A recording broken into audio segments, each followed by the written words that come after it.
Bonjour à tous, c'est Mac Friedman. Donc aujourd'hui, je vous fais un tuto sur une technique pour avoir un fond infini. Je l'avais déjà fait avec l'illumination globale. Et là, j'ai découvert une manière encore plus simple et très efficace, surtout au niveau des rendus, des temps de rendu, pour avoir le même effet. Ok, donc ce qu'on va faire, on va créer ici un sol. Ensuite, on va créer un ciel. D'accord? On va appliquer le matériau de votre choix, donc au niveau de la teinte, sur le ciel et également sur le sol. D'accord?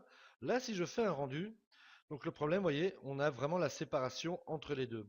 Nous, ce qu'on veut, c'est une couleur uniforme. Alors donc, il suffit simplement sur le sol de faire le clic droit, propriété cinéma 4D, rendu, et ici, vous cochez composition avec le fond. Maintenant, si on fait un rendu, on a un fond uni.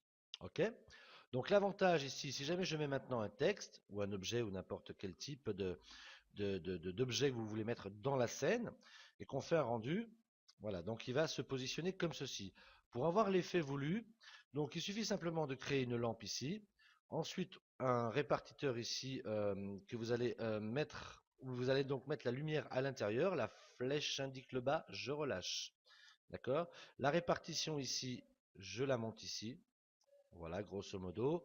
Au niveau de la lumière, on va la baisser en intensité parce que là, on a rajouté donc 7 lampes. D'accord? Au niveau de la répartition, je vous l'ai déjà montré, hein. D'accord? C'est le nombre de lampes que vous voulez rajouter. Là, vous avez le diamètre. Vous voyez, vous pouvez vraiment changer complètement. Ici, l'intensité, on va la passer voilà, environ à 67. L'ombre, on va rajouter donc masque d'ombre diffuse. Et là, si je fais un rendu, voilà. Vous voyez tout de suite, vous avez un résultat super pro. Vraiment très très bien.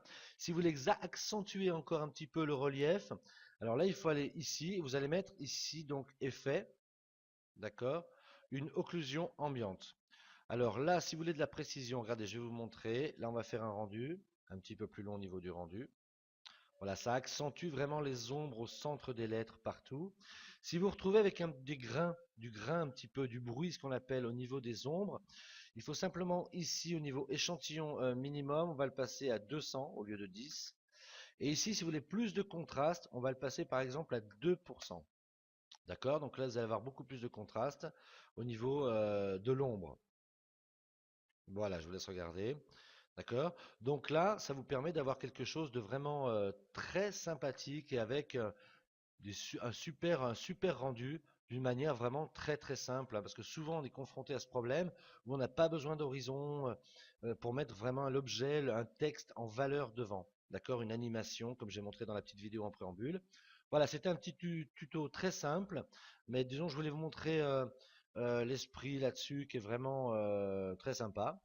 D'accord? Donc là, après, vous prenez une teinte, on va prendre voilà, un rouge comme ceci. Hop. Et voilà, donc là, vous pouvez ensuite modifier. Alors, les ombres aussi, hein, bien entendu, sur la lumière. On peut mettre des ombres peut-être un peu plus complexes. Vous voyez, notamment ici, si je vais sur ombre ici, au lieu de masque d'ombre diffuse, on peut passer sur adaptative. Vous voyez, donc on voit tous les petits carrés ici au niveau d'ombre. Elle est un peu plus précise, c'est un peu plus long, beaucoup plus long par contre en rendu. Mais on a des résultats qui sont assez différents, qui sont sympas. Vous voyez, là, je vais enlever la spécularité sur le rouge. Hop, ici. Voilà. Ok, donc voilà. Ensuite, vous mettez les teintes que vous voulez. Vous avez quelque chose de vraiment, vraiment pro, vraiment très très sympatoche. Donc là, on est la veille du jour de l'an à peu près. On est le samedi. Je vous souhaite des bonnes fêtes à tous et puis eh ben, on se donne rendez-vous en 2013 en espérant que ben, on aura des bons moments encore ensemble. Ok, merci à tous de votre attention.